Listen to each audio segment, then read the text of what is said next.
Hello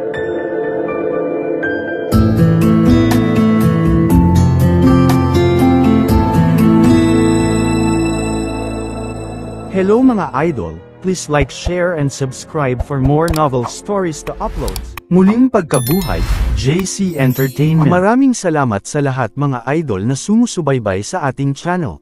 Please subscribe to our YouTube and Facebook channel, JC Entertainment. Maraming salamat po. Kabanata 1431.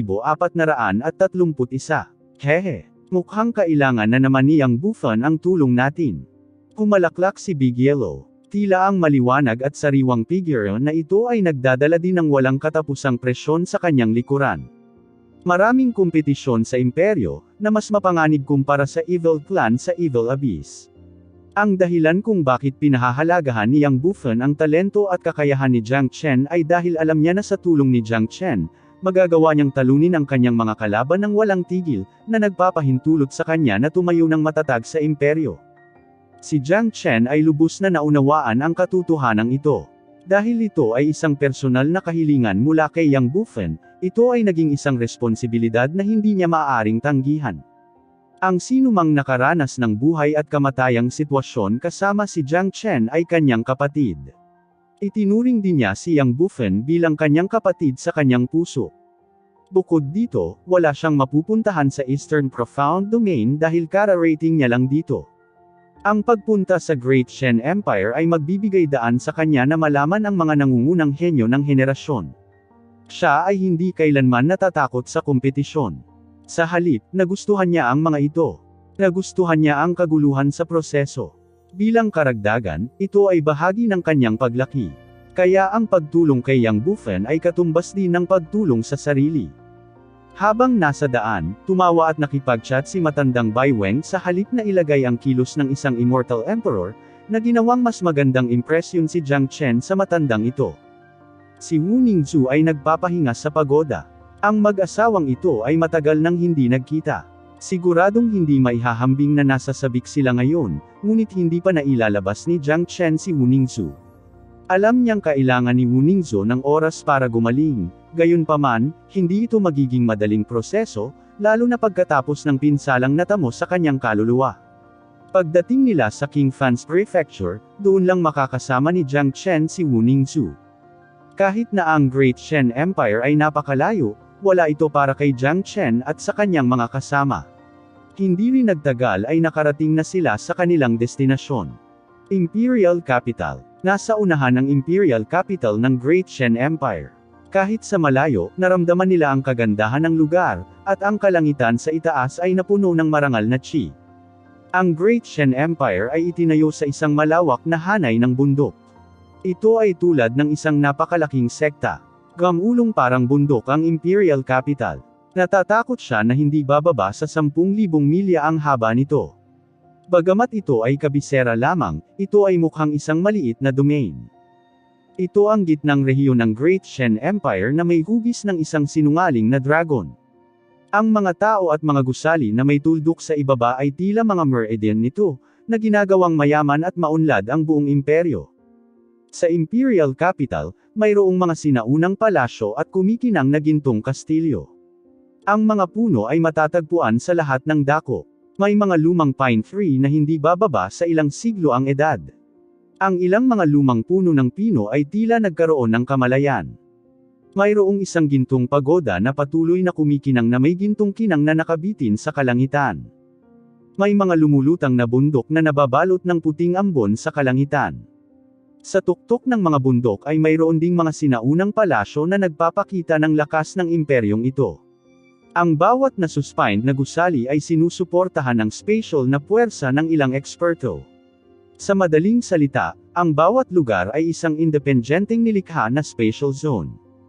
Kahit na si Jiang Chen ay hindi isang immortal na hari, ramdam niya ang makapal na intertwined spatial gap. Maraming miniature spatial zone ang dapat na itayo sa malawak na kabisera na ito. Iyon ang miniature na mundo na itinayo ng mga immortal emperors o kahit na ang makapangyarihang immortal venerables, hindi kapani-paniwalang solid. Ang bawat lugar ay ang pinakamarangal na lugar sa Imperial Capital. Little brother, sa harap ay ang Imperial Capital. Ang prefecture ng King Fan ay matatagpuan sa Timog Silangan. Dadalhin kayong lahat ng matandang ito ngayon. Sa tingin ko, si King Fan ay maaaring naiinip na ngayon. Hinaplos ni matandang Bai Weng ang kanyang balbas at sinabing, ang direktang pagdadala kay Jiang Chen at Big Yellow sa prefecture ay ang utos na partikular na ibinigay ni King Fan. Sige. Tumango si Jiang Chen, nakaramdam ng kasiyahan na muli niyang makikilala si Yang Bufan sa Eastern Profound Domain. Hindi napigilan ng matandang si Bai Weng na tumango ng palihim. Si Jiang Chen ay ganap na kalmado at nakolekta mula sa simula hanggang ngayon. Kung siya ay papalitan ng isa pang henyo, tiyak na siya ay labis na nasasabik na makita ang gayong kahangahangang kabisera, patuloy na tumitingin sa paligid, at nagbibigay ng papuri sa lahat ng kanyang nakita. Ngunit sa harap ng Imperial Capital, nanatiling hindi nagbabago ang ekspresyon ni Jiang Chen. Ang katotohanan na ang kakilakilabot na Imperial Capital ay tila hindi nakapagtataka kay Jiang Chen sa halip ay nagpagulat kay Old Man Bai Weng. Ang pagkakaroon ng ganitong disposisyon sa murang edad na ito ay bihira. Ipinaliwanag nito kung bakit si Jiang Chen ay hinangaan ni King Fan. Sa pangunguna ni matandang Bai Weng, lumipad sila patungo sa direksyon ng prefecture ni King Fan. Walang marami ang maaaring maglakbay sa pamamagitan ng hangin, tanging ang mga immortal na emperador ang may pribilehiyo sa ganitong paraan ng paglalakbay. Habang nasa himpapawid sila, natatanaw nila ang isang grupo ng mga sundalong nakasuot ng gintong baluti na nagpapatrolya sa kalangitan. Ang pinakamababang cultivation base sa bawat patrolling unit ay nasa Golden Immortal Realm. Dahil sa napakalaking puwersa at malawak na kapital ang imperyong ito ay karapat-dapat na ituring bilang isa sa 11 pangunahing kapangyarihan sa Eastern Profound Domain. Nang mapansin na may lumilipad na mga tao, lumipad ang isang pangkat ng mga gintong gwardya. Nang makita ng pinuno si matandang Bai Weng, agad itong lumapit at sumaludo. Batiin si Sir Bai Weng, magalang na bati ng pinuno, pagkatapos ay inilipat ang kanyang mga mata kay Jiang Chen at Big Yellow. Sir Bai Weng, itong dalawa. Tanong niya, dapat malaman ng isang tao na walang sinuman sa ibaba ng kaharian ng immortal na hari ang maaaring maglakbay sa pamamagitan ng hangin maliban sa mga gintong gwardya. Mga kaibigan ni King Fan. Bakit? Kailangan mo ba silang tanungin? Parang naiinis ang matandang Bai Weng. Hindi. Maipapakita lang namin ang aming paggalang sa mga kaibigan ni King Fan. Nang marinig na sila ay kaibigan ni Haring Fan, ang pinuno ay mabilis na sumagot at humingi ng tawad. Tumango ang matandang Bai Weng pagkatapos ay pinuna sina Jiang Chen at Big Yellow lampas sa pangkat ng mga gintong gwardya, patungo sa prefecture ng King Fan. Ang prefecture ng King Fan ay matatagpuan sa timog silangang bahagi ng Imperial Capital. Ang prefecture na ito ay kamakailan lamang itinayo. Ang pagtatayo ay personal na inaprubahan ng emperador. Ang bawat prefecture sa Imperial Capital ay dapat aprubahan ng emperador mismo. Kamakailan, ang prefecture ng King Fan ang naging focus ng Imperial Capital, dahil ang arkitektura ng prefecture na ito ay napaka-estilo at maluho. Isang tingin ito at kahit sino ay masasabi na ito ay tirahan ng isang marangal na lahi. Saklaw ng prefecture ang isang lugar na 100 milya. Ito ay matatagpuan sa paanan ng isang burol sa tabi ng isang batis. Ang ganda ng tanawin ng lugar, parang mortal na paraiso. Sa harap ng mga tarangkahan ng prefecture ay nakatayo ang Mar-Ingol na Haring Fan na nakasuot ng malinis na lilang balabal, na may mga kamay sa likod. Sa likuran niya ay nakatayo ang 100 eksperto. Ang pinakamahina sa kanila ay isang kalahating hakbang na Immortal Emperor, samantalang mayroong 2 eksperto na kasing lakas ng Old Man Bai Weng mga eksperto sa Immortal Emperor. Ang 2 gilid ng gate ay pinalipad ng ilang gwardya. Ito ang kauna-unahang pagkakataon para sa mga gwardya na tumayo ng napakalapit kay King Fan, na naging dahilan upang tumayo sila ng tuwid. Ang invisible pressure na ibinubuga ng napakaraming eksperto ay pumuno sa kanila ng pananabik at gusto rin nilang bumagsak. Sa kanilang mga mata, sinuman sa kanila ay isang mataas at makapangyarihang superior, isang hindi maabot na pag-iral.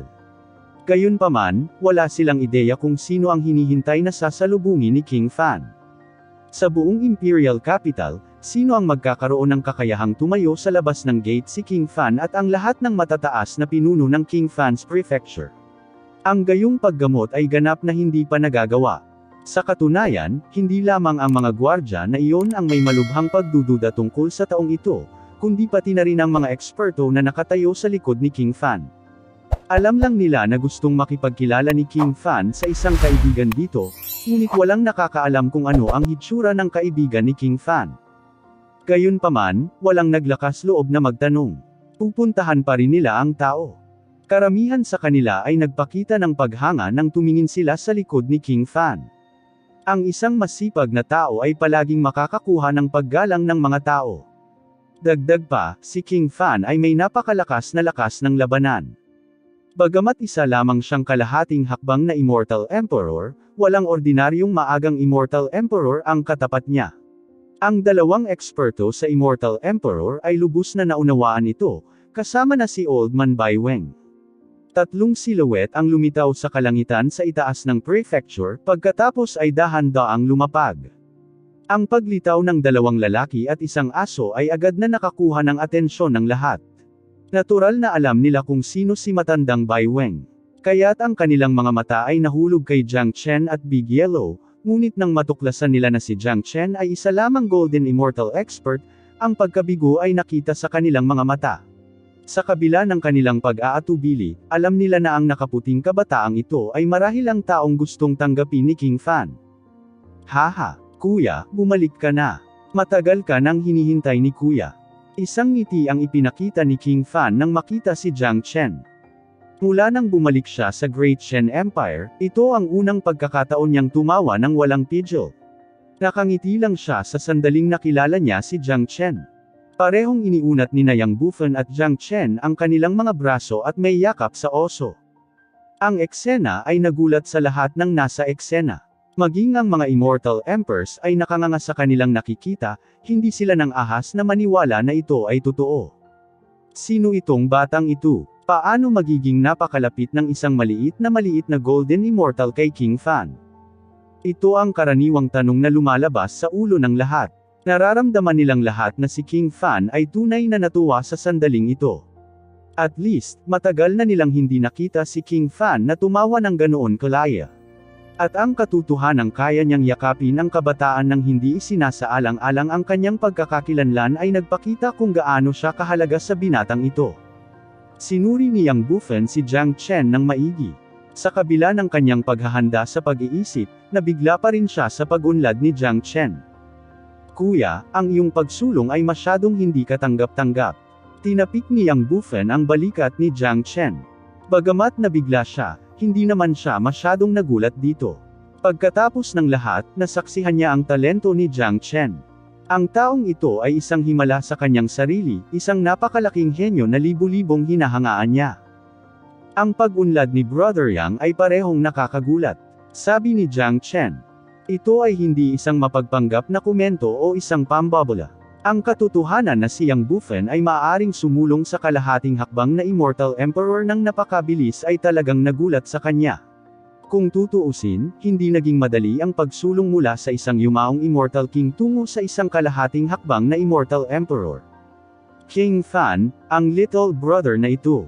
Tanong ng isang maagang Immortal Emperor. Pakilala ko siya sa inyong lahat. Ito si Jiang Chen, ang kapatid kong si Yang Bufen. Dahil dumating siya sa aking prefecture, siya ang aming panauhing pandangal. Masayang sabi ni Yang Bufen, na para bang matagal na siyang hindi nakakaramdam ng kasiyahan. Kahit na siya at si Jiang Chen ay hindi naghihiwalay ng mahabang panahon, ang pagkikita dito kumpara sa pagkikita sa Evil Abyss ay dalawang magkaibang damdamin. Ang kaibigan ni King Fan ay likas na marangal na panauhin ng prefecture. Tama iyan. Ang pinagmula ng kaibigan ni King Fan ay hindi dapat simple. Nagmamadaling binati ng lahat si Jiang Chen, ngunit hindi tanga si Jiang Chen. Natural, maririnig niya na ang mga taong ito ay tumatangkilik lamang sa kanya. Walang sinuman ang naglagay ng Golden Immortal na ito sa kanilang mga mata. Kung tutuusin, masyadong malaki ang pagitan nila. Sila ay kalahating hakbang na Immortal Emperors at tunay na Immortal Emperors. Paano nila pinahahalagahan ang isang maliit na Golden Immortal? Kung hindi dahil kay King Fan, natatakot siya na hindi man lang sila mag-abala na magsalita kay Jiang Chen. Si Jiang Chen ay halos sigurado tungkol dito. Tungkol sa mga pagbetang ito, tumugon lamang si Jiang Chen gamit ang kanyang mga kamao at ngumiti, at tila hindi personal ang mga bagay na ito. Kung ano ang iniisip ng iba tungkol sa kanya ay hindi niya pinag-aalala. Kuya, halika, paano kung tingnan ang aking prefecture? Naghanda na ako ng lugar ng pag-uurong para sa iyo. Inakbayan ni Yang Bufen si Jiang Chen habang naglalakad sila patungo sa prefecture, na ikinainggit ng lahat tungkol dito, dahil alam nila na hindi sila magkakaroon ng pagkakataong makalapit ng ganito kay King Fan. Bai Weng, sino itong batang ito? Bakit siya pinahahalagahan ni King Fan? Pagkaalis nina Haring Fan at Jiang Chen, agad na pinalibutan ng isang grupo ng mga tao si Old Man Bai Weng dahil lahat sila ay nalulula sa curiosity. Ang kabataang ito ay dinala dito ni matandang Bai Weng. Kaya mas marami o mas kaunti ang dapat na malaman ng matandang Bai Weng tungkol sa kanya. Siya ay tinatawag na Jiang Chen, isang kaibigan na ginawa ni King Fan sa labas. Nakangiting sabi ni matandang Bai Weng. Kalokohan. Nakikita iyon ng lahat. Nagtataka lang kami kung bakit nakipagkaibigan si King Fan sa isang mahinang Golden Immortal dahil sa kanyang pagkakakilanlan. Tanong ng isang elder ng Immortal Emperor. Puny Golden Immortal, hindi mo dapat maliitin ang taong ito. Pinatay niya ang Intermediate Immortal King Young Master Fuchan, ang anak ng City Lord ng Fu City, si Fukui, ang henyo ng Corpse Insect. Sabi ni matandang Bai Weng. Ano? Nang marinig ito, napasigaw ang lahat. Puno ng hindi makapaniwala ang kanilang mga mukha. Narinig na nila noon ang tungkol kay Young Master Fuchan, isang henyo ng Corpse Insect, na may tiyak na reputasyon sa domain. Bihira na maabot niya ang Intermediate Immortal King realm sa murang edad. Higit sa lahat, ang malupit na paraan ng Corpse Insect ay nagpahirap sa kanila na harapin. Sa kabila nito, pinatay ni Jiang Chen si Young Master Fuchan gamit lamang ang kanyang late Golden Immortal Cultivation Base. Hinding-hindi sila maniniwala kung ang mga ito ay hindi galing kay Old Man Bai Weng. Ang pagpatay sa isang intermediate na Immortal King ay hindi isang malaking bagay dahil lahat ng tao sa eksena ay maaaring kurutin ang ganoong antas ng eksperto hanggang sa mamatay, ngunit ang pagpatay sa eksperto habang siya ay isang huli na Golden Immortal ay isang ganap na kakaibang bagay. Ang katotohanan ito lamang ay lubos na nagpabago sa kanilang impresyon kay Jiang Chen.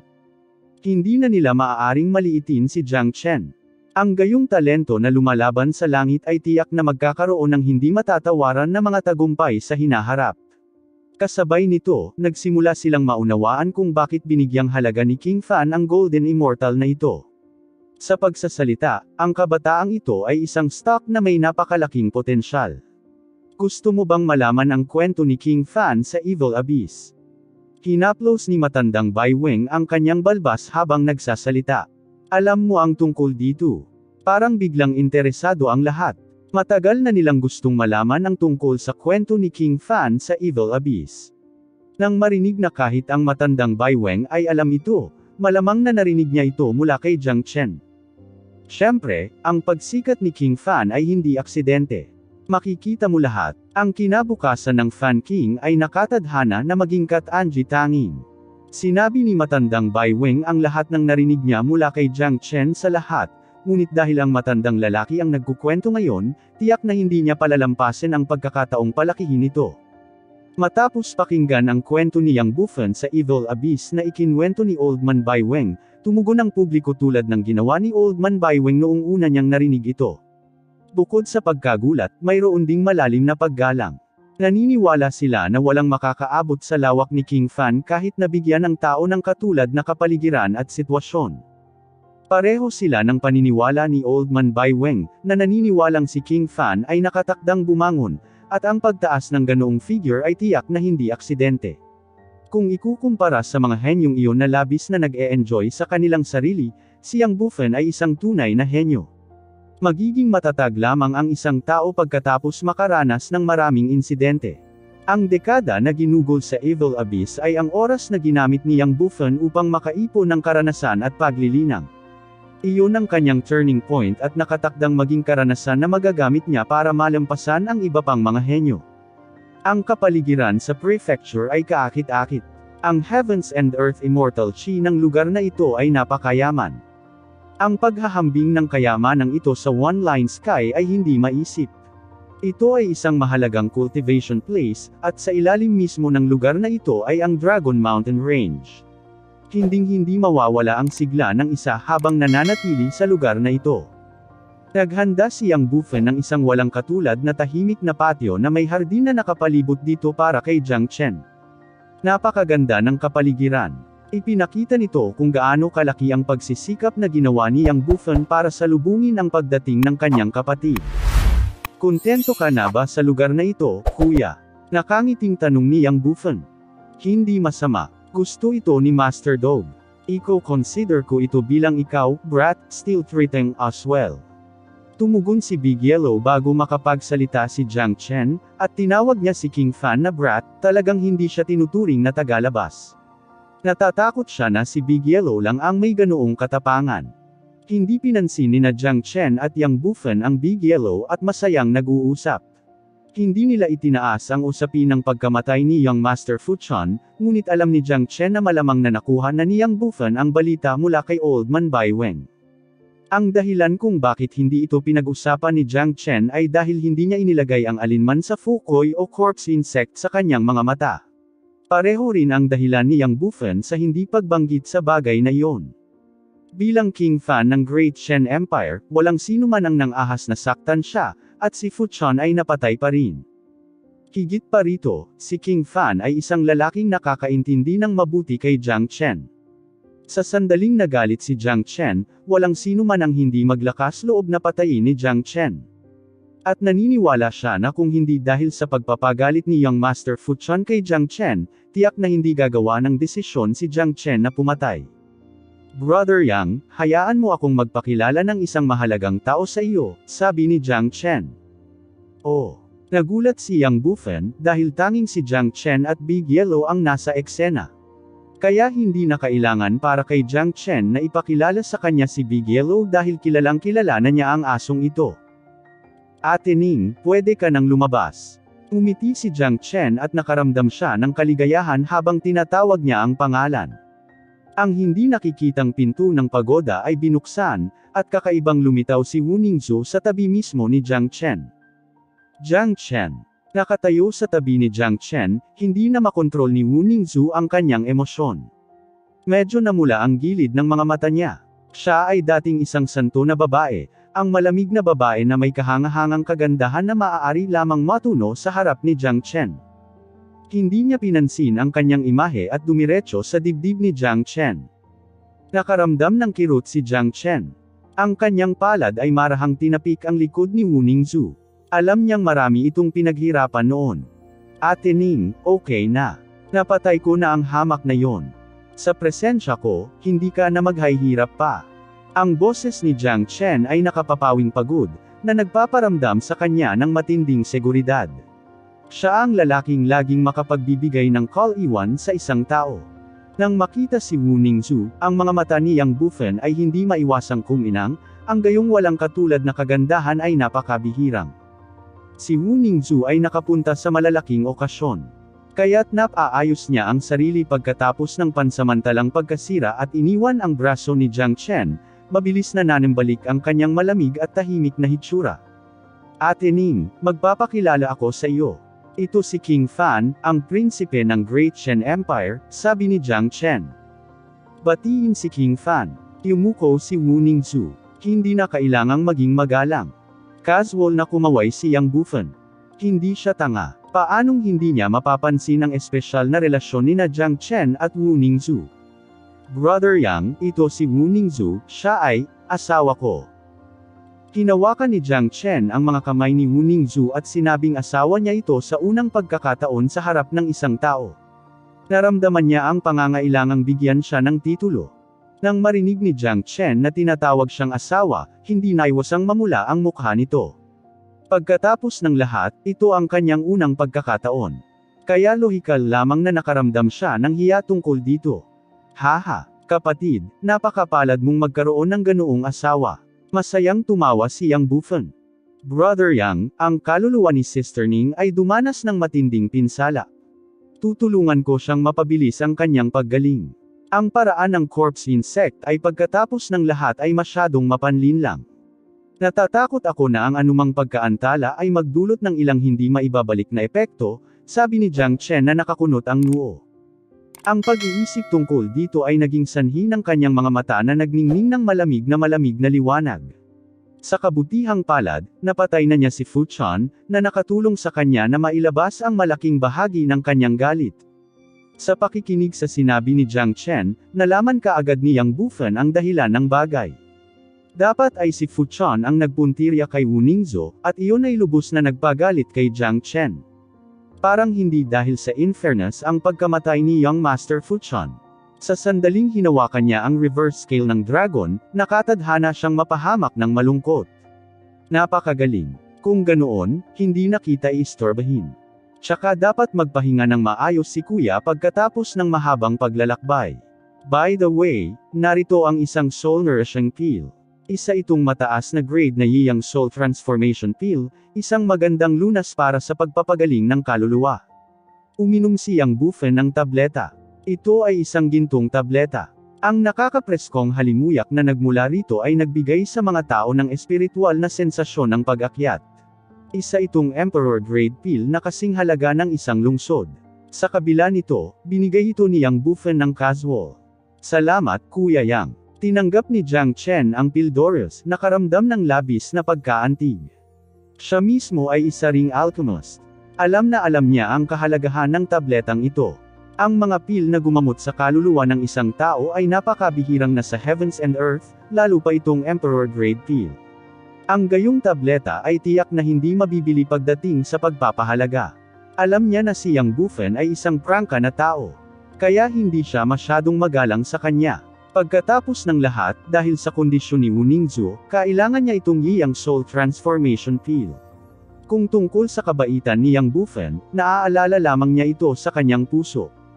Sige, hindi na kailangang maging magalang sa akin.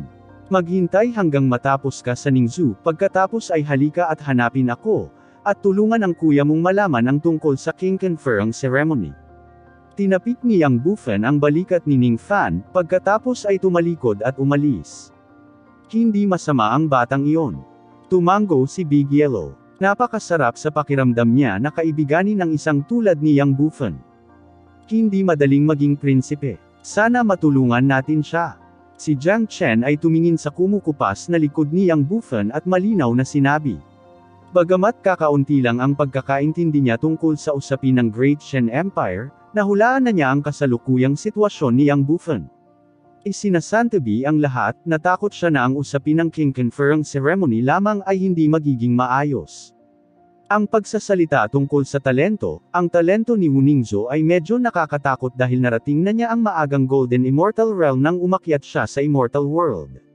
Gayunpaman, naging walang magawa siya nang makaharap niya si Young Master Fu Chan. Sa kabutihang palad, hindi nagkaroon ng pagkakataon si Fu Chan na hawakan si Wu Ningzhou. Ang katotohanan ito lamang ang nagdulot kay Fu Chan ng isang malaking pagkawala. Maaaring mas mabuti kung nawala lamang sa kanya ang walang kapantay na kagandahan, ngunit ang pagkawala rin ng kanyang buhay, sa huli ay ginawa ang kanyang pagsisikap na labis na hindi kumikita. Sa katunayan, ang maagang Golden Immortal ay hindi gaanong bagay sa Eastern Profound Domain. Ang bawat pinuno ng patrolling unit ng Great Shen Empire ay nasa Golden Immortal Realm. Sister Ning, lunukan mo muna ang pil na ito, pagkatapos ay gagamitin ko ang aking Great Derivation Soul Technique at Wood Spiritual Chi para makatulong sa pagpapagaling ng iyong nasugatan na kaluluwa. Sa tulong nitong Emperor Grade Pill na ito, dapat ay mabilis kang gumaling. Ito ay maaaring ituring na isang magandang kapalaran para sa iyo. Marahil, maaari rin itong makapukaw ng isang metamorphosis. Bukod dito, ang binhi ng banal na kaluluwa na itinanam ni Fu Chan sa iyong katawan ay hindi pa nawawala. Tutulungan kita ngayon na pinuhin din ang binhi ng banal na kaluluwa na iyon, sabi ni Jiang Chen. Alam na alam niya ang kasalukuyang kalagayan ni Wu Ningzhou. Sa tulong ng Yang Soul Transformation Pill, wala nang ibang magiging problema. Ang binhi ng banal na kaluluwa na naiwan sa kanyang katawan ay naging isang binhing walang Panginoon. Kung ito ay pino, ito ay magiging pagkain para kay Wu Ningzhou. Higit pa rito, alam na alam niya na ang mga pinsala ay isa ring malaking kapalaran para kay Wu Ningzhou. Dahil sa talento ni Wu Ningzhu, ang kanyang cultivation base ay tiyak na muling tataas. Kung hanggang saan ang kanyang mararating, depende ito kay Wu Ningzhu mismo. Sige. Kinuha ni Wu Ningzhu ang Yiyang Soul Transformation Pill at nilunok ito tulad ng itinuro ni Jiang Chen. Ang nakapagpapagaling na kapangyarihan ng tableta ay walang katulad na mabangis. Matapos makapasok sa katawan ni Wu Ningzhu, ang malakas na kapangyarihang panggamot ay sumabog, humahanggos patungo sa kanyang mga paa at iba pang bahagi ng kanyang katawan, na naging sanhi ng matinding panginginig ng kanyang katawan. Ang Yiyang Soul Transformation Pill ay hindi lamang lubhang kapaki-pakinabang sa pagpapagaling ng kanyang kaluluwa, ngunit ang napakalaking enerhiya sa tableta ay maaaring makatulong na palakasin ang kanyang pundasyon at pangangatawan. Nang makita kung ano ang nangyayari, si Jiang Chen ay hindi nang ahas na maging medyo pabaya. Agad niyang ipinalibot ang Great Soul Derivation Technique. Ang kapangyarihan ng kanyang kaluluwa ay dumaloy sa katawan ni Wu Ningzhu na parang malinaw na singaw. Kasabay nito, ipinadala niya ang kahoy na espiritual na chi sa kanyang katawan at ginabayan ang nakapagpapagaling na kapangyarihan sa kanyang katawan. Pagkatapos ng lahat, si Wu Ningzhu ay isa lamang maagang Golden Immortal. Hindi makokontrol ng kanyang katawan ang ganitong uri ng napakalaking kapangyarihang panggamot. Kapag nawala na ng kontrol ang kanyang katawan, malamang na makakamit niya ang kabaligtaran na epekto, hindi lamang ang kanyang kaluluwa ay hindi gumaling, ngunit ang kanyang katawan ay mapipinsala din ng husto. Siyempre, dahil sa presensya ni Jiang Chen, hindi na dapat banggitin ang katotohanan ito. Dahil sa paraan ni Jiang Chen, makokontrol din niya ang Emperor Grade Pill ng maayos, na namamahagi ng kapangyarihang panggamot, na nagpapahintulot kay Wu Ningzhu na mas ulit ito. Ate Ning, pigilan mo ang iyong mental state. Hugasan muna ang iyong sarili gamit ang nakapagpapagaling na kapangyarihan ng Yiyang Soul Transformation Pill. Matapos maging malakas at matatag ang iyong kaluluwa, tutulungan kitang pinuhin ang binhi ng banal na kaluluwang iyon. Ipinaalala ni Jiang Chen kay Wu Ningzhu ang mga bagay na kailangan niyang tandaan. Ito ay isang napakahalaga at mahalagang proseso na hindi pinapayagan ang mga pagkakamali, kung hindi, ang epekto ay hindi mabata. Pagkatapos ng lahat, ang kaluluwa ay ang ugat ng isang tao. Kapag may nangyaring mali sa kaluluwa, magiging napakahirap pagalingin. Tumango si Wu Ningzhu. Siya ay lubos na nagtitiwala kay Jiang Chen, binitawan ang lahat ng kanyang mga depensa, pinahihintulutan ang kapangyarihan ng kaluluwa ni Jiang Chen na malayang sumugod sa kanyang katawan. Ang malinaw at nakakapreskong kapangyarihan ng kaluluwa at wood spiritual chi na iyon ang nagbigay sa kanya ng mayamang pakiramdam ng seguridad. Iyon ay tiwala. Si Jiang Chen ay isang lalaking karapat-dapat sa kanyang pagtitiwala. Masyado pa ring mahina ang kaluluwa ni Wu Ningzhu para sa nakapagpapagaling na kapangyarihan ng Yiyang Soul Transformation Pill, at ang kanyang kaluluwa ay nagdusa ng isang tiyak na lawak ng mga pinsala. Dahil dito, hindi posible na madaliin ito. Dagdag pa, ang nakapagpapagaling na kapangyarihan ng Yiyang Soul Transformation Pill ay napakalakas. Tinansya ni Jiang Chen na aabuti ng hindi bababa sa 2 araw upang makumplito ang proseso ng pagsipsip ng tableta ng mag-isa. Kapag natapos na ang prosesong ito, magiging mas madaling pinuhin ang binhi ng banal na kaluluwa. Weng. Napuno ng malakas na espiritual na chi ang buong patio. Isang layer ng maputlang gininto ang liwanag ang bumalat kina Jiang Chen at Wu Ningzhu, tulad ng isang napakalaking gininto ang kako na patuloy na umuugong. Sa oras na ito, gumaganap si Big Yellow bilang isang tagapag-alaga. Siya ay isang kwalipikadong bantay. Bagamat alam niyang ito ang prefecture at walang darating para mang-istorbo sa kanila, nanatili pa rin siyang mapagmatsyag sa lahat ng oras. Ito ang naging ugali niya at ang responsibilidad na ipinagkatiwala sa kanya ni Jiang Chen at Wu Ningzhu. 2 araw ang lumipas ng napakabilis. Sa 2 araw na ito, ang prefecture ng King Fan ay hindi pangkaraniwang abala. Ang lahat sa prefecture ay naghahanda para sa King Conferring Ceremony. Tanging ang lugar ni Jiang Chen ang pinakatahimik, dahil nagbigay ng espesyal na utos si Yang Bufan. Kaya walang nang ahas na hamarang sa kanila. Alam ng lahat sa prefecture na isang pinarangalan na panauhin ang dumating sa prefecture. Isang kaibigan na personal na pinuntahan ni King Fan para batiin. Kahit na ang panauhin na ito ay isa lamang Golden Immortal, walang sino man ang nang ahas na pabayaan at tingnan siya ng masama. Sa tulong ni Jiang Chen, nagtagumpay si Wu Ningzhu sa pagsiksip ng Yiyang Soul Transformation Peel. Sa sandaling ito, ang kaluluwa ni Wu Ningzhu ay lumakas ng maraming beses kaysa dati. Kasabay nito, ang dalisay na enerhiya na nabuo ng tableta ay nakompress sa kanyang katawan, bilang isang pagkain na maaari niyang pinuhin at masipsip anumang oras. Tumango si Jiang Chen at binawi ang lahat ng kanyang kapangyarihan sa kaluluwa. Sa kasalukuyan, malakas na ang kaluluwa ni Wu Ningzhu. Kahit na walang tulong ni Jiang Chen, kaya niyang pinuhin ang binhi ng banal na kaluluwa na naiwan sa kanyang katawan ng walang problema. Sumasayaw ang kanyang mala waterfall na itim na buhok. Dahil sa liwanag, napakaakit ng kanyang walang kapantay na magandang mukha, maging si Jiang Chen ay hindi maiwasang mabigani dito. Gaya ng itinuro ni Jiang Chen, sinimulan ni Wu Ningzhu na pinuhin at makuha ang binhi ng banal na kaluluwa. Ang kapangyarihan ng kanyang kaluluwa ay naging isang mapanglo na tiyan, na nilalamon ang binhi ng banal na kaluluwa sa isang lagop. Naiwan iyon ng isang intermediate immortal king. Bagamat isa lamang itong maliit na buto, ito ay isang napakahalagang kayamanan. Pakiramdam niya ay nakararanas ng malaking pagbabago ang kanyang kaluluwa. Pakiramdam niya ay sumasailalim sa metamorphosis ang kanyang buong katawan mula sa loob palabas. Dahil ang kaluluwa ang ugat ng isang tao, kung mas malaki ang kaluluwa, magiging mas nakakatakot ang tao. Sa ilalim ng gayong epekto, ang kanyang potensyal ay muling pinasigla. Sa tulong ng kapangyarihan ng kaluluwa, ang binhi, at ang enerhiya ng Yiyang Soul Transformation Peel, nagsimulang umakyat ang kanyang cultivation base. Sa isang iglap, nakapasok siya sa hangganan ng unang bahagi ng Golden Immortal Realm at sumulong sa Intermediate Golden Immortal Realm. Gayunpaman, hindi ito ang katapusan, ngunit ang simula lamang. Ang buong patio ay binalot ng isang malakas na chi. Ang mga pagbabagong nakayayanag sa lupa ay nagaganap sa katawan ni Wu Ningzhu.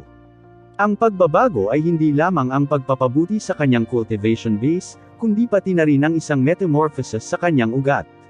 Kung si Wu Ningzhu ay itinuturing na isang henyo noon, siya ay higit na henyo ngayon, dahil ang kanyang kaluluwa ay nakaranas ng isang uri ng muling pagsilang na napakabihirang. Sa madaling salita, si Wu Ningzhu ay nagbagong anyo sa ibang tao. Sa aspeto ng talento, ang kanya ay hindi mas mahina kaysa kina Han Yan at Tyron. Ipinikit ni Wu Ningzhu ang kanyang mga mata habang nakaupo siya roon habang ang kanyang buhok ay patuloy na lumilipad sa hangin. Ang salitang Diyosa ay hindi sapat upang ilarawan ang kanyang tindig. Ang kanyang chi ay malayo pa rin sa paghinto pagkatapos ng pagsulong sa Intermediate Golden Immortal Realm, o dapat sabihin na ito ay simula pa lamang. Isinasantabi ang lahat, ang dalisay na enerhiya sa Yiyang Soul Transformation Peel lamang ay higit pa sa sapat para sa kanya. Kung hindi dahil sa sakuna na naranasan ni Wu Ningzhu na naging dahilan upang pilitin niyang pinuhin ang tableta, hindi magiging ganoon ang epekto, kahit na sa tulong ni Jiang Chen. Sa madaling salita, ito ay isang uri ng pagkakataon na may sariling kondisyon. Ang Yiyang Soul Transformation Peel ay isang makapangyarihang Emperor-grade peel. Hindi maa-absorb ng ordinaryong Golden Immortals ang lahat ng nakapagpapagaling na kapangyarihan kahit gaano pa sila kalakas. Ito ay isang kapalaran ni Wu Ningzhu, isang napakalaking kapalaran. Ang kanyang cultivation base ay patuloy na umaakyat ng walang tigil at tila hindi nagpapakita ng anumang senyales ng pagbagal o paghinto, tulad noong nakuha ni Big Yellow ang asensya ng Immortal Execution Sword. Masyadong matibay ang pundasyon niya. Parang si Sister Ning ay direktang susugod patungo sa kalahating hakbang na Immortal King Realm. Sabi ni Big Yellow.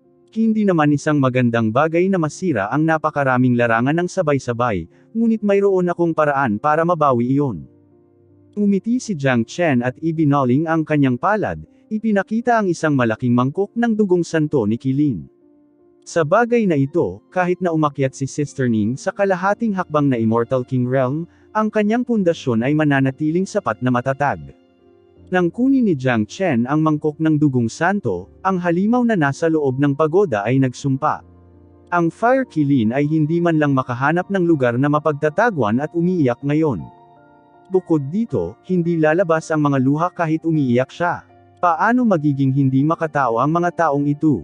Paano sila darating at kunin ang kanyang dugo nang hindi man lang nakikipag-usap sa kanya? Naisip na ba nila ang kanyang damdamin at emosyon? Sigaw ng Fire Qilin. Walang nakakaalam kung gaano kalaki ang trauma sa kanyang puso ngayon.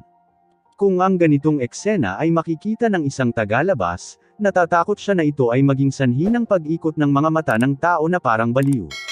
Iyon ang dugong santo ng Fire Qilin, gayunpaman, itinuring nila ito na parang inuming tubig at uminom ayon sa gusto nila. Kung nakita ito ng pamilya Nanbei, tiyak na magugulat sila at papatayin si Jiang Chen sa lahat ng paraan. Sa katunayan, ang pamilya Nanbei ay naghahanap sa buong mundo para sa landas ng Fire Qilin sa mga araw na ito. Habang hindi nila mahanap ang halimaw, mas lalo silang nag-aalala. Siyempre, hindi hayagang isinagawa ng pamilya Nanbei ang paghahanap. Kahit napatay na o nawala na si Fire Qilin, hindi nila ito mailalahad sa publiko. Ang Fire Qilin ay ang kanilang Saint Beast, ito ay palaging ang mapalad na tanda ng kanilang pamilya. Ito ang simbolo at ang pinakamahalagang bagay ng pamilya Nanbei. Kung ang Fire Qilin ay nawala ng tuluyan o napatay, ang epekto na ay dudulot nito sa Nanbei family ay napakalaki. Sa makatuwid, tiyak na itatago nila ito ng napakaingat upang maprotektahan ang kanilang prestihiyo at impluensya. Kung hindi, ang buong pamilya Nanbei ay nabaliw na sa nakalipas na mga araw. Kahit na ang mga nakatataas sa pamilya Nanbei ay nawawalan na ng pasensya. Maraming eksperto ang lumitaw sa maraming lugar ng Eastern Profound Domain, sinusubukang hanapin ang Fire Qilin. Walang sinuman sa mga tagalabas ang nakakaalam tungkol dito. Napakadelikado para kay Jiang Chen na kunin ang dugo ng santo ng Fire Qilin, dahil maaaring maramdaman ito ng mga eksperto ng Nanbei family. Ngunit ngayong si Jiang Chen ay nasa Fanqing Prefecture, sa imperial capital ng Great Shen Empire, imposibleng makapasok ang mga eksperto ng Nanbei family sa lugar na ito. Ate Ning, inumin mo itong dugong santo. Ang mga benepisyo nito ay walang hangganan. Ibinigay ni Jiang Chen ang mangkok ng dugong santo kay Wu Ningzhu. Binuksan niya ang kanyang mga mata, ngumiti kay Jiang Chen at inubos ang mangkok sa isang lagop. Ginawa niya yun dahil may sapat siyang tiwala kay Jiang Chen. Isa pa, hindi siya magbabantay kapag may nagpapadala sa kanya ng mga maiinom. Siyempre, kung magbabantay man siya, gagawin niya ito sa sino man maliban kay Jiang Chen. Matapos inumin ang dugo ng santo ng Fire Qilin, muling nagbago ang kanyang chi. Ngayon, nakakuha siya ng napakalaking benepisyo. Siguradong maiinggit ang sinumang nakakaalam nito. Nang hindi nagtagal, ang kanyang cultivation base ay nakarating na sa huling bahagi ng Golden Immortal Realm. Ang kanyang chi ay tumataas pa rin, hindi nagpapakita ng mga palatandaan ng paghinto. Ang sitwasyong ito ay nasa loob ng inaasahan ni Jiang Chen at Big Yellow. Nakikita nila na ang limitasyon ng kanyang pagsulong ngayon ay hindi bababa sa kalahating hakbang na Immortal King Realm. Sa sandaling ito, isang malakas na momentum ang biglang lumabas sa katawan ni Big Yellow. Ito ay dapat na ang kritikal na sandali ng Wu Ningzhu, gayunpaman, ito ay hindi inaasahang nagdulot ng reaksyon sa katawan ni Big Yellow. Ang Master Dog ay na-stimulate at makakarating sa tunay na Immortal King Realm sa lalong madaling panahon. Haha! Si Big Yellow ay walang katulad na tuwa. Siya ay naging isang sinag ng gininto ang liwanag at pumasok sa isang silid na may swoosh. Nang makita ito, hindi mapigilan ni Jiang Chen ang mapangiti. Sa orihinal, ang katawan ni Big Yellow ay naglalaman ng malaking halaga ng essence mula sa isang Great Sovereign Weapon, na maaaring pinuhin at maabsorb anumang oras. Ang mga pagbabago sa lupa na naganap sa katawan ni Wu Ningzhu ay nakaapekto sa Big Yellow sa isang tiyak na antas. Sa katunayan, ang Big Yellow ay na-stimulate na pabalik sa Fuchan Manor.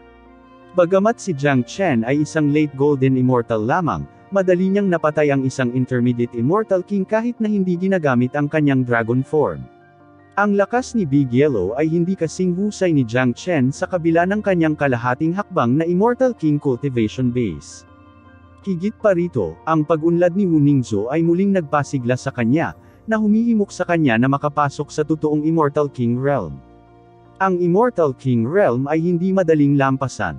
Tila, si Big Yellow ay hindi ordinaryong eksperto. Hindi magiging mahirap para sa kanya na tumawid sa agwat at maging isang tunay na haring walang kamatayan. Wu Ningzhu man o Big Yellow, nakaramdam ng kasiyahan si Jiang Chen. Ang Eastern Profound Domain ay puno ng mga panganib at hamon. Ang tanging bagay na maaari nilang maasahan upang mailagay ang isang foothold dito ay ang kanilang sariling lakas. Ang isa ay maaari lamang magpatuloy sa paglalakad sa landas sa pamamagitan ng pagpapalakas at pagpapalakas. Ang chi ng buong courtyard ay naging magulo. Agad na naglabas ng selyo si Jiang Chen para i-lock ang buong lugar. Ngayon na ang lahat sa King Fan Prefecture ay abala sa paghahanda para sa King Conferring Ceremony, ayaw niyang abalahin sila sa kung ano ang nangyayari dito. Hindi nagtagal pagkatapos noon, ang chi ni Wu Ningzhou ay nakarating sa kalahating hakbang na Immortal King Realm at mabilis na naging matatag. Pagkatapos sumailalim sa gayong napakalaking pagbabago, siya ay naging isang ganap na kakaibang tao. Natigil ang chi ni Wu Ningzhou nang ang kanyang cultivation base ay ganap na na-stabilize. Dahan-dahan niyang binuksan ang kanyang mga mata. Nararamdaman ang kanyang kasalukuyang kapangyarihan at cultivation base, hindi niya maiwasang maging sobrang excited sa kabila ng kanyang disposisyon. Little Chen, umabant na ako sa half-step Immortal King Realm. Tumalon si Wu Ningzhou sa dibdib ni Jiang Chen. Dati siyang santo girl. Gaano man siya kalamag noon, wala siyang problema na ipakita ang kanyang pagkababae sa harap ni Jiang Chen. Ang pagsulong ng tatlong magkakasunod na kaharian, mula sa Golden Immortal hanggang sa kalahating hakbang na Immortal na hari, sinumang nasa parehong sitwasyon ay magagalak sa gayong napakalaking pag-unlad. Sa makatuwid, normal para kay Wu Ningzhou na makaramdam ng ganoong paraan. Kung tutuusin, minsan ay nakaramdam siya ng kahinaan at pagiging mahina. Pagkaraan ng mahabang panahon sa Immortal World, nagkaroon siya ng tiyak na pangunawa tungkol sa mundo at alam na ang walang hangganang mundong ito ay mas komplikado kaysa sa naisip niya. Mayroon pa rin siyang napakahaba at walang katapusang landas sa unahan niya. Napakahirap lumaki sa isang mapagkumpetensya at malupit na kapaligiran. Kaya naman, nagulat siya sa bawat pagsulong niya. Ang sorpresang nararamdaman niya ngayon ang pinakamalaki simula noong pumasok siya sa Immortal World. Hindi lamang siya nakalayo sa napakahirap na suliranin, naisulong din niya ang kanyang cultivation base at muling nakasama ang taong pinangarap niya. Congratulations Sister Ning! Sa kasalukuyan, ang iyong cultivation base at foundation ay ganap na na-stabilize sa half-step Immortal King Realm. Dahil sa iyong talento, natatakot ako na hindi ka magtatagal para direktang magmadali sa kaharian ng Immortal King. Nakangiting sabi ni Jiang Chen. Nang makita si Wu Ningzhou na masaya at buo sa kanyang harapan, napakagaan ng pakiramdam niya. Bago ito, kahit na natagpuan na niya ang lahat ng kanyang mga kaibigan at pinakamalapit na umakyat mula sa Saint Origin World patungo sa Immortal World, na sina Han Yan, Tyrant at maging ang kinaroroonan ni Yan Chenyu, wala siyang nakuhang impormasyon tungkol kay Wu Ningzhou. Ngayong nahanap na niya si Wu Ningzhou sa Eastern Profound Domain, isang mabigat na bigat sa kanyang puso ang tuluyang nabawasan. Lahat ito salamat sa iyo. Kung hindi, ang mga kahihinatnan ay hindi maiisip. Kung hindi ka sumipot sa manner na iyon, natatakot ako na hindi mo na ako muling makikita. Sinabi ni Wu Ningzhou sa isang nagpapasalamat at mapagmahal na tono. Mula nang buksan ng lalaking ito ang kanyang belo, nakatadhana na siyang makipagtali sa kanya. Wala siyang pinagsisisihan anuman ang mangyayari sa hinaharap. Kung hindi ako sumipot sa oras na iyon, tiyak na pagsisisihan ko ito sa natitirang bahagi ng aking buhay. Simula ngayon, wala nang ibang makakasakit sa iyo, dahil hindi ako papayag, babae ka na. Ipinatong ni Jiang Chen ang kanyang mga kamay sa balikat ni Wu Ningzhou. Kaunti lang ang alam niya tungkol sa romansa, ngunit alam niya kung ano ang pagmamahal at proteksyon. Tumango si Wu Ningzhou. Bahagyang namumugto ang kanyang mga mata. Mas pinaniwalaan niya ang bawat salitang sinabi ng lalaking ito kaysa sa sarili niya. Sa sumunod na oras, silang dalawa ay nakaupo na magkatabi sa isang rock quarry habang nakatingin sa kabilugan ng buwan sa kalangitan at masayang nag-uusap. Bagamat pareho silang hindi madaldal, ang kanilang pag-uusap ay tila walang katapusan, na ginagawang nakaka-relax at nagbibigay kasiyahan ang kapaligiran. Ito ang araw na pinangarap ni Jiang Chen. Sinabi niya kay Wu Ningzhou ang tungkol sa lahat ng naranasan niya mula Yan City hanggang One Line Sky at sa Eastern Profound Domain, tungkol sa usapin ni Han Yan, Tyrant at panghuli sa usapin ni Yan Chenyu. Hindi nakilala ni Jiang Chen si Yan Chenyu. Ang nakita niya ay isang bangkay na kamukhang kamukha ni Yan Chenyu. Ano bang pinagsasabi mo? Si Xiao Yu ay nakahiga sa kabaong. Ano ba talaga ang nangyayari? Nang marinig ang tungkol sa balita ni Yan Chenyo, hindi napigilan ni Wuningzo ang gulat na naramdaman niya. Tinuring niya si Yan Chenyo na parang kapatid niya. Alam niya na sila ni Yan Chenyo ang pinakamahalagang babae ni Jiang Chen. Kung may mangyari sa kanya, natatakot siya na baka mabaliw si Jiang Chen. Hindi ko pa alam ang tungkol dito, pero malamang na konektado ito sa Immortal Execution King at Great Sovereign Zhang Xian. Ang kailangan kong gawin ngayon ay magpakalakas, tunay na palakasin ang aking lakas. Hindi pa rin maabot sa akin ang level ng dalawang Supreme Beings na iyon. Kung talagang kamag-anak si Xiao Yu sa dalawang Great Sovereign na iyon, sa tingin ko ay magiging ligtas siya.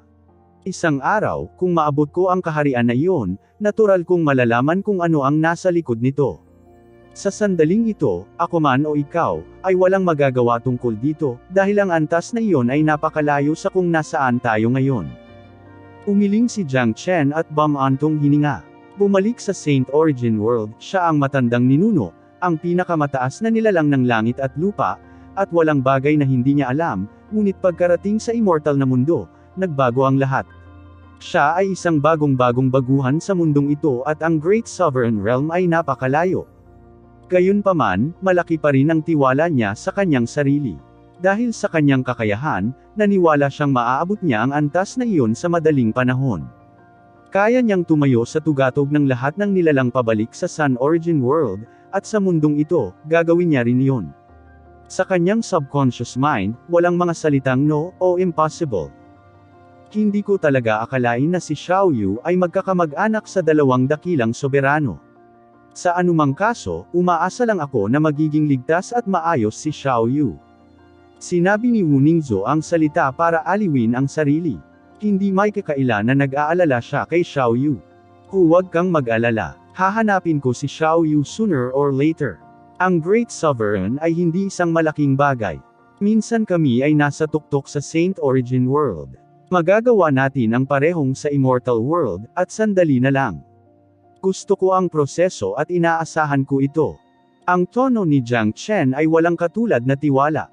Sa totoo lang, malamang na may alam si Big Yellow tungkol sa mga usapin ng Immortal Execution King at Great Sovereign Zhang Xian, ngunit dahil ayaw itong pag-usapan ni Big Yellow, hindi siya pinilit ni Jiang Chen. Gayunpaman, alam niya ang dahilan nito ay dahil sa sobrang hina pa niya. Sa sandaling siya ay tumuntong sa antas na iyon, ang mga bagay na iyon ay natural na sasabihin sa kanya.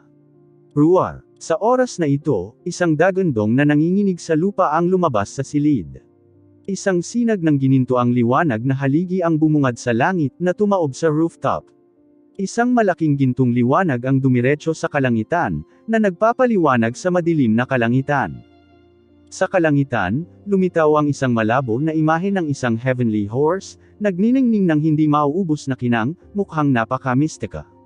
Ang Big Yellow ay sumulong. Si Jiang Chen ay may kaaya-ayang sorpresa. Ang Big Yellow ay sumulong sa kaharian ng Immortal King, na nagdulot ng labis na kaguluhan. Bagamat hindi nito nayanig ang buong Imperial Capital, naalarma nito ang buong King Fan Prefecture. Siyempre, hindi big deal ang pagsilang ng isang Immortal King. Kaya ang kaguluhan na dulot ng Big Yellow ay hindi nakaapekto sa sinuman. Simple lang ang dahilan. Sa lugar na ito, masyadong normal ang Immortal Kings. Tanging ang mga makapangyarihang Immortal Emperors lang ang makakapaglagay dito. Bagamat totoo na ang iba ay maaaring walang pakialam sa isang bagong umusbong na Immortal King, mayroon pa ring isang tao na mapapansin nito, at ang lalaking iyon ay si Yang Bufen. Sa sandaling gumawa ng tagumpay si Big Yellow, lumitaw si Yang Bufen. Nasaksihan niya ang kakilakilabot ng Big Yellow at alam niya na ang asong ito ay hindi kasing simple ng nakikita niya. Sa kabila ng kanyang naabot na ang kalahating hakbang na Immortal Emperor, hindi siya mangangahas na maliitin ang Big Yellow. Lumapag siya sa tabi ni Jiang Chen at tumangala sa langit na kabayo, na umaaligid sa kalangitan.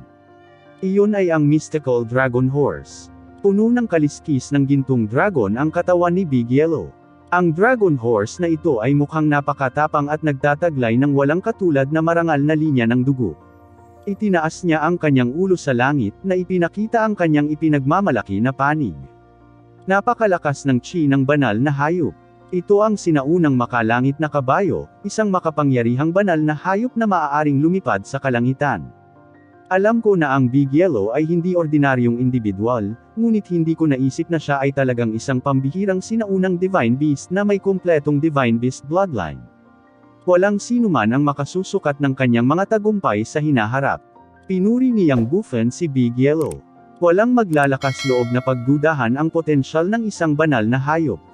Dapat malaman ng isang tao na ang mga makapangyarihang Demon Sovereign na iyon sa gitna ng 9 na dakilang immortal domains ay kilalang kilala, at bawat isa sa kanilang mga pangalan ay maaaring magpang-inag sa sinuman sa takot. Ang bawat Divine Beast na nagtataglay ng kumpletong Divine Beast bloodline ay may potensyal na maging Demon Sovereign. Ang Big Yellow ay isang variant na uri ng Dragon Horse, na ginawang mas malakas at mas mahalaga ang kanyang bloodline.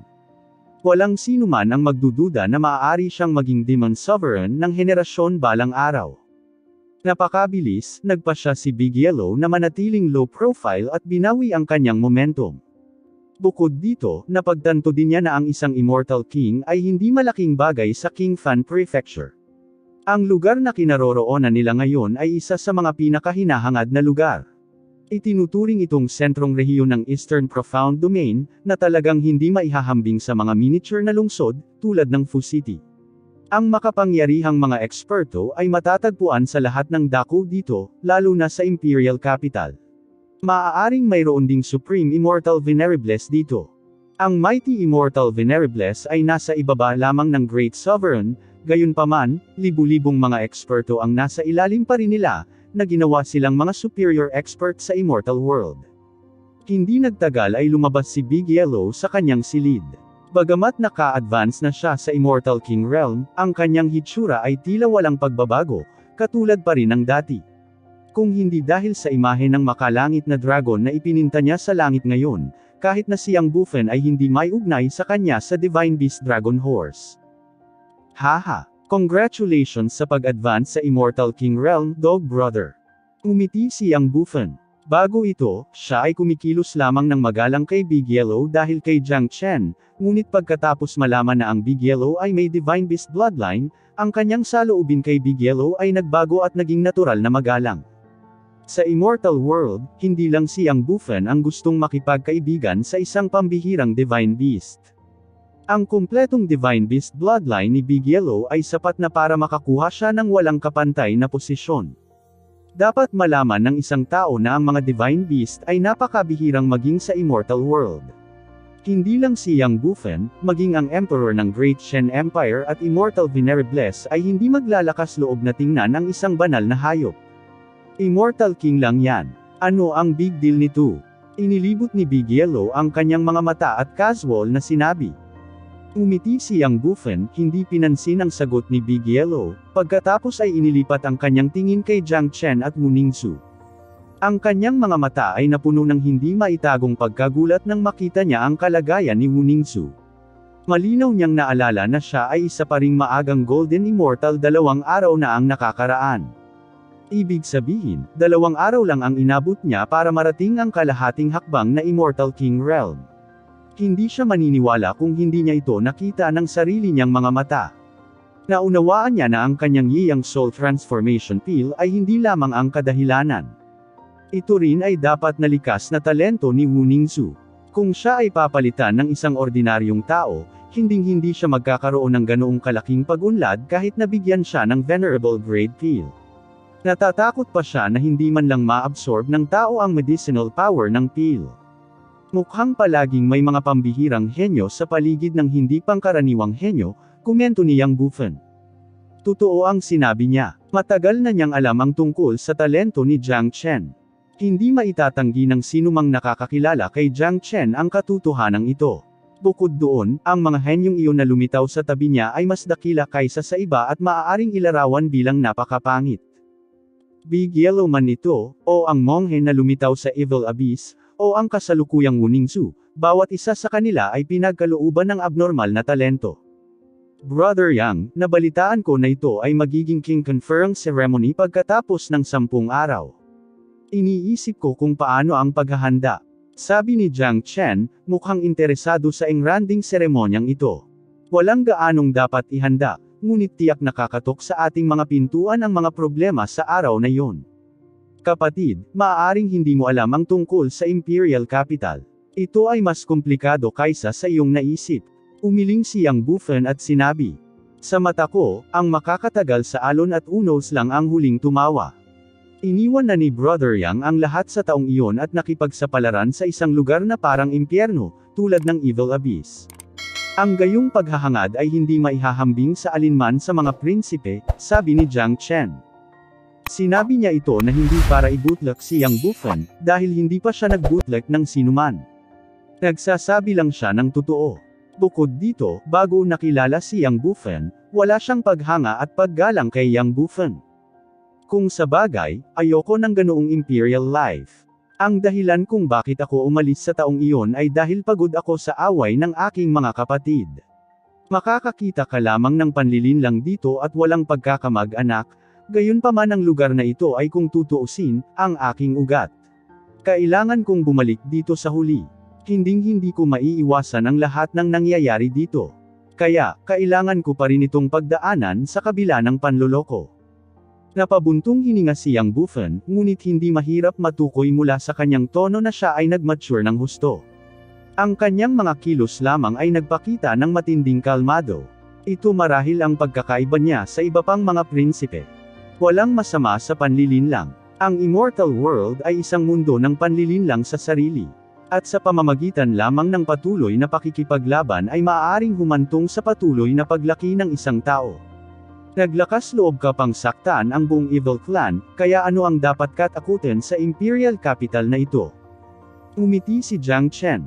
Alam na alam niya kung ano ang pakiramdam ng pakikipaglaban sa mga maharlikang kapatid. Minsan, ang iyong kapatid sa dugo ay maaaring maging isang kaaway. Si Yang Bufan ay nakoronahan bilang King Fan sa sandaling bumalik siya. Natural na nagseselos iyon sa maraming tao. Ngayon, ang pinakamalakas na puwersa ay ang Crown Prince at King Ping. Silang dalawa ang pinakamalaking kakumpetensya sa mga tagapagmana. Kung tungkol sa ibang mga hari at prinsipe, wala silang pakialam. Tiyak na ituring nila ang aking pagtaas bilang ang pinakamalaking banta. Dahil dito, tiyak na hindi magiging mapayapa ang King Conferring Ceremony. Ngunit ako, Yang Bufan, ay hindi natatakot sa kanila. Tatanggapin ko ang anumang mga trick na kanilang ipapakita. Nag-iba-iba ang chi ni Yang Bufan. Ang kamahalan ng Evil Lord ay walang kapantay sa isang ordinaryong tao. Kung saan may mga tao, may mga away, pabayaan ang isang lugar na may kapangyarihan. Malinaw na malinaw kay Jiang Chen ang katotohanan ito ang labanan sa maharlikang pamilya. Kahit na ang away ng mga disipulo ng parehong sekta ay hindi maiiwasan at lumala pa sa paglipas ng panahon. Naisip na ni Jiang Chen na ang araw ng King Conferring Ceremony ay magiging katulad ng inaasahan ni Yang Bufan. Maging ang Crown Prince o King Ping, tiyak na hindi nila hahayaang maging maayos ang seremonya. Kung anong uri ng kaguluhan ang ay dudulot nila, walang ideya si Jiang Chen, at kahit si Yang Bufan ay walang ideya tungkol dito. Pagkatapos ng lahat, si Yang Bufan ay umalis sa imperyo sa loob ng 100 taon. Kaya kailangan niyang maging pamilyar muli sa lahat ng bagay sa Imperial Capital. Hindi nagsalita si Jiang Chen, ngunit alam niya na tiyak na tatayo siya sa panig ni Yang Bufan hanggat kailangan siya ni Yang Bufan, gayunpaman naramdaman niya na dahil sa kanyang kasalukuyang kakayahan, maaaring hindi siya makapagbigay ng maraming tulong. Pagkatapos ng lahat, siya ay isang huli na Golden Immortal, hindi man lang malapit sa kaharian ng Immortal King. Ano ang cultivation base ng Crown Prince at King Ping na iyon? Hindi kaya mas malakas sila kaysa sa iyo. Curiosity na tanong ni Big Yellow. Siyempre, nakarating na sila sa Immortal Emperor Realm, sagot ni Yang Bufan. Kahit na mga kalaban niya sila, hindi niya maitatanggi ang kanilang lakas. Bukod sa kapangyarihan ng kanilang puwersa, ang kanilang cultivation base lamang ay nakakatakot na. Pagkatapos pakinggan ito, nagkatinginan sina Jiang Chen at Big Yellow at nakita ang pagtataka sa mga mata ng isa't isa. Tila ang mga henyo ng 11 pangunahing kapangyarihan sa Eastern Profound Domain ay mas makapangyarihan kaysa sa naisip nila. Ang bilang ng mga totoong immortal na emperador lamang ay hindi mabilang. Hindi lang talento ang naging dahilan upang maabot nila ang Immortal Emperor Realm, kundi pati na rin ang kanilang makapangyarihang paghahangad. Kasunod nito, sina Jiang Chen, Big Yellow at Wu Ningzhou ay nagkaroon ng kanilang matahimik na paglilinang sa prefecture, namumuhay ng tahimik at komportableng buhay. Ang prefecture ay nagninangas na may liwanag sa buong orasan at hindi kapani-pani walang abala. Ang lahat ay tila abala sa paghahanda para sa King Conferring Ceremony, at walang maitutulong si Jiang Chen sa oras na ito. Kamakailan, ang Eastern Profound Domain ay wala sa kalmadong estado, hindi lamang dahil sa mataong kapaligiran sa Qingfan Prefecture, kundi pati na rin sa pagkabalisa sa pamilya Nanbei. Ang mga anino ng mga eksperto ng pamilya Nanbei ay maaaring makita sa lahat ng dako sa buong domain. Maaaring maramdaman ng sinumang may pares ng nakakaunawang mga mata ang abnormal na kapaligiran sa domain, ngunit walang sinabi ang Nanbei family, at walang nakakaalam kung ano ang eksaktong nangyari sa Nanbei family. Bilang karagdagan, ang pagkamatay ni Young Master Fu Chun at ng maraming iba pang mga eksperto ay lumikha ng isang malaking kaguluhan sa lugar. Masasabing lahat ng malalaking kapangyarihan ng lugar ay nagalit, gustong-gustong kainin ng buhay si Jiang Chen, gayunpaman, wala silang kapangyarihan matapos na kunin si Jiang Chen ng matandang Bai Weng. Pagkaalis ni Jiang Chen, pumunta si Fu Kui sa corpse insect, humihingi ng tulong sa mga nakatataas upang ipaghiganti ang pagkamatay ng kanyang anak. Ngunit pagkatapos nilang marinig na si Jiang Chen ay kaibigan ni Yang Bufen, hindi sila nagbigay ng tiyak na tugon. Sinasabi na hindi ito ang oras para saktan si King Fan, gayunpaman ang paghihiganti na ito ay dapat gawin, at hanggat nakahanap sila ng pagkakataon, tiyak na papatayin nila si Jiang Chen. Pagkatapos ng lahat, ang mga tao ng corpse insect ay hindi pa umabot sa lawak kung saan maaari nilang patayin ang sinuman ayon sa gusto nila at maaaring makatakas dito. Ang Yellow Spring Sect ay may katulad na reaksyon, nagalit sa pagkawala ni Wu Ying. Sa madaling salita, masaktan man nila si Yang Bufen sa hinaharap, naging katotohanan na si Jiang Chen na nasaktan ang dalawang malalaking kapangyarihang ito. O dapat sabihin na sina Young Master Fu Chun at Wu Ying ay wala sa Corpse Insect at Yellow Spring Sect. Hindi malaking kawalan para sa dalawang sekta ang pagkawala ng mga henyong ito, gayunpaman kasama pa rin ito ang kanilang reputasyon. Sa anumang kaso, kinatawan ni Young Master Fu Chun at Wu Ying ang mukha ng Corpse Inn at Yellow Spring Sect, ayon sa pagkakabanggit. Ang pagpatay sa kanila ay katumbas ng paghampas sa mukha ng dalawang malalaking kapangyarihang ito. Ano ang pinakanababahala ng isang malaking kapangyarihan? Ang kanilang reputasyon. Isang maliit na golden immortal ang nang-ahas na saktan ang dalawang malalaking kapangyarihang ito. Kung ito ay ikalat sa publiko, tiyak na magiging katatawanan sila. Lungsod ng Fu. Sa labas ng prefecture ay nakasabit ang isang puting tela. Ang kapaligiran ng prefecture ay lubhang mapang-api. Tahimik ang lahat gaya ng cicada sa malamig na panahon, hindi man lang nangangahas magsalita ng malakas na salita. Mula nang mamatay si Young Master Fu Chun, hindi naging tahimik ang lugar na ito. Naririnig nila ang mga dagandong ng Fu Kui araw-araw.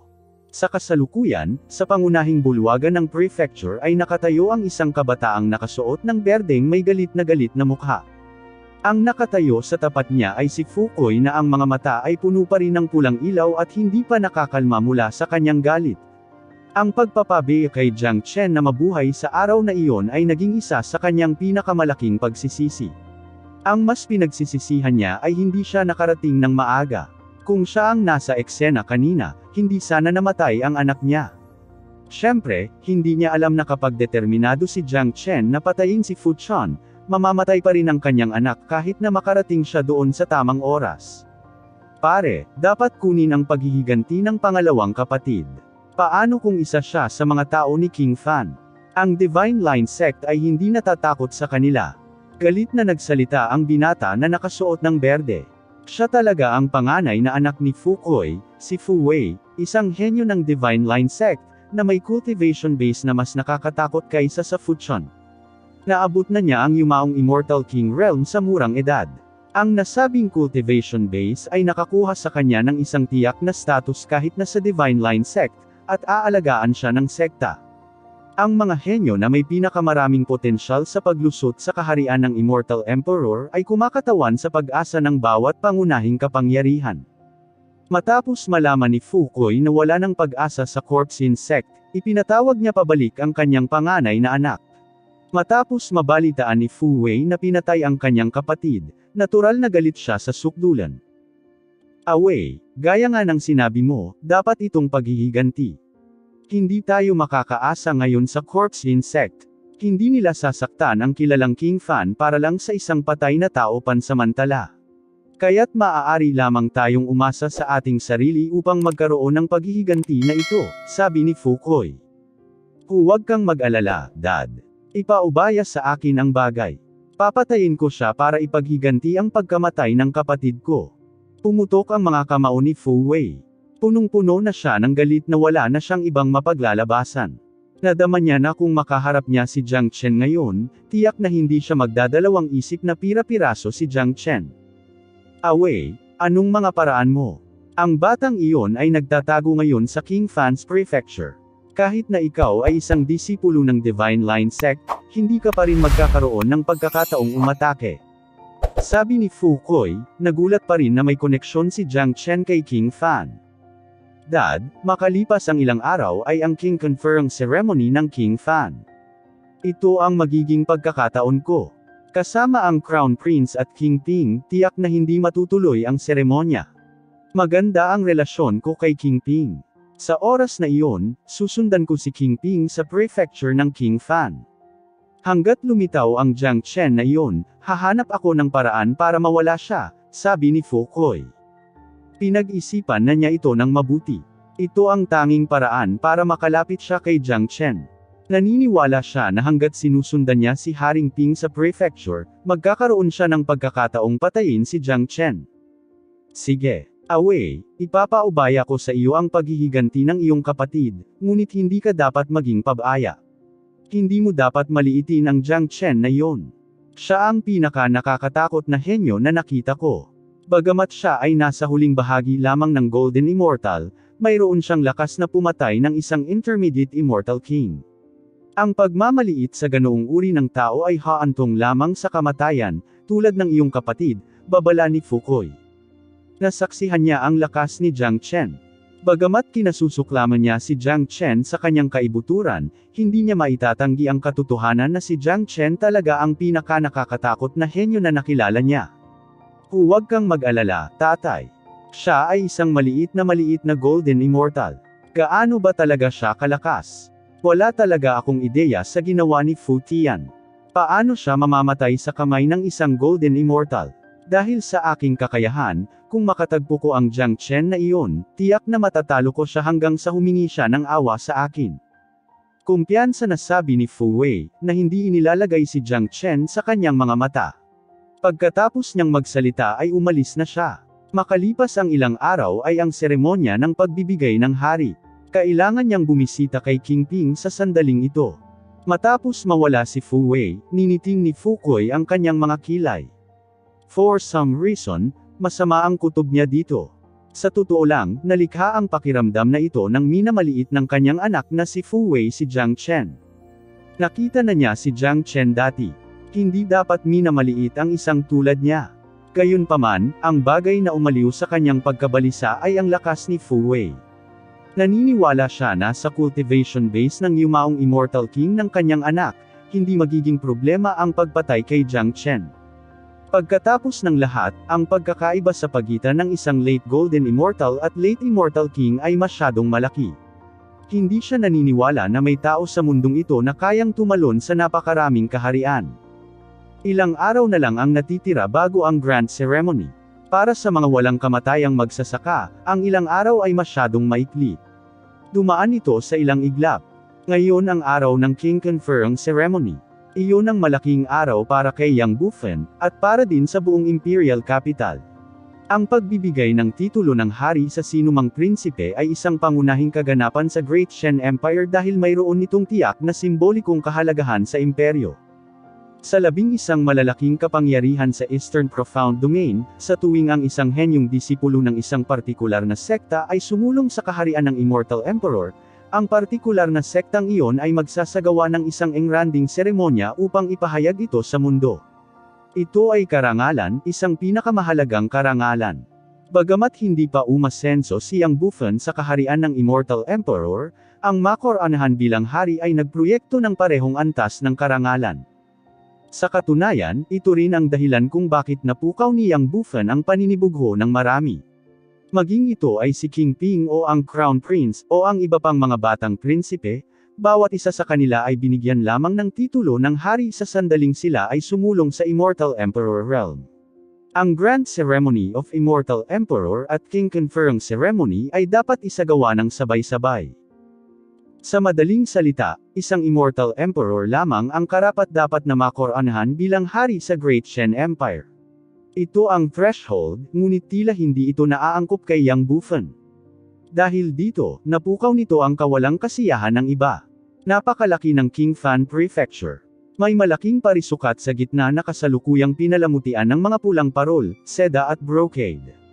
Sa gitna ng plaza ay nagtayo ng isang mataas na altar. Tila napakaganda nito. Nakalagay sa ibabaw nito ang isang estatwa ng isang matandang lalaki na mukhang 80 o 70 taong gulang at may edad na, ngunit ang katotohanan na siya ay inilagay sa pinakamahalagang lugar sa panahon ng engranding seremonya ay nagpapahiwatig ng kanyang hindi pangkaraniwang pagkakakilanlan. Tama iyan. Ito ang matandang ninuno ng Great Shen Empire. Ang emperador ng mga emperador, ang nagtatag ng imperyo. Si Yang Bufan ay nakasuot ng napakarilag na damit, nakatayo sa harap ng mga hanay, na nagpapakita ng kilos ng isang hari. Si Jiang Chen at Big Yellow ay nakatayo sa tabi niya kasama si Old Man Baiweng at ang dalawa pang Immortal Emperors.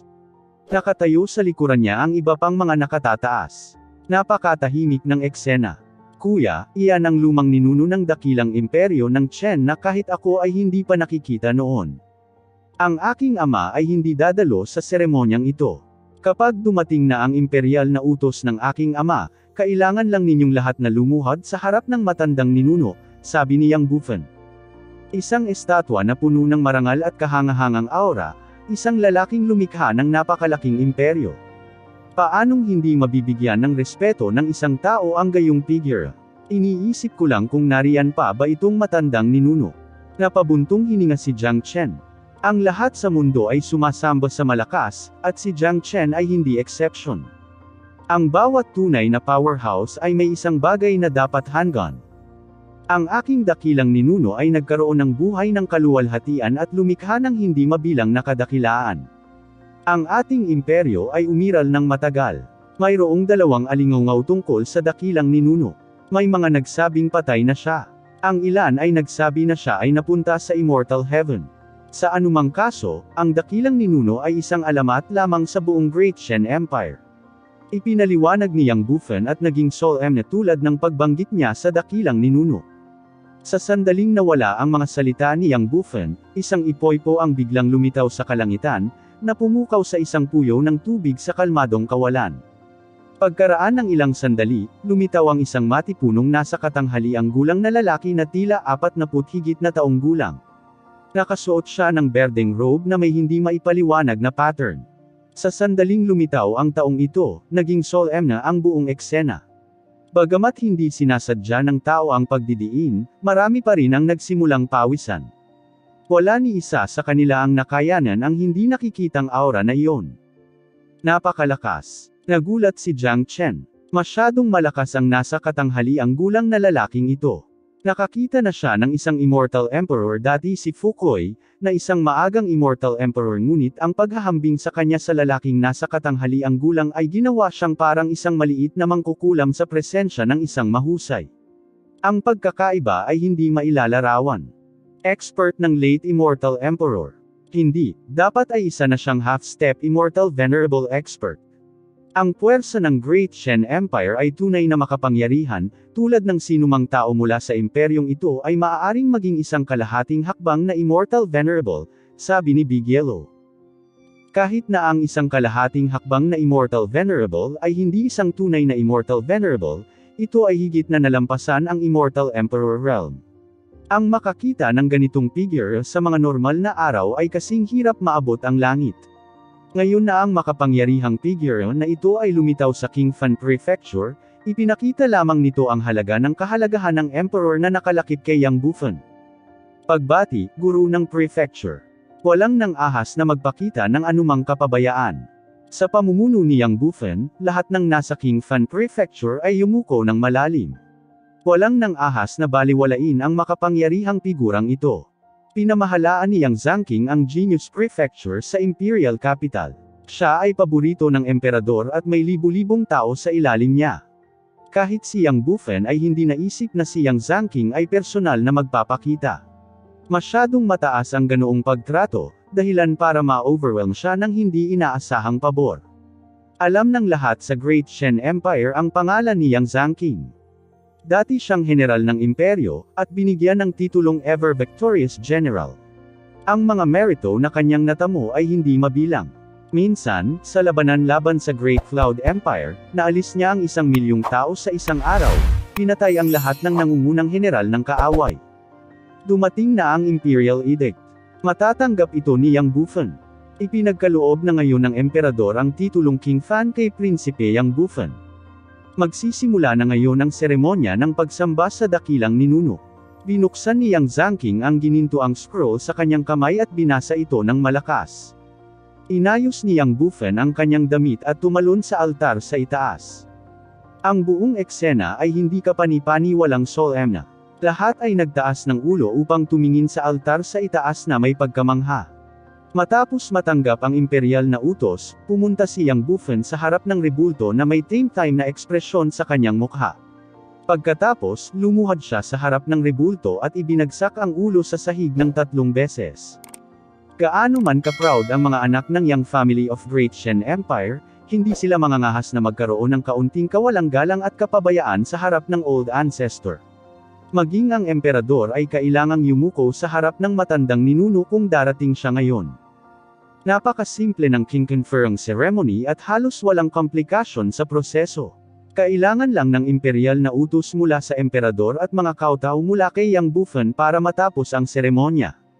Ibig sabihin, pagkatapos niyang yumuko ng 3 beses, si Yang Bufan ay opisyal ng magiging King Fan.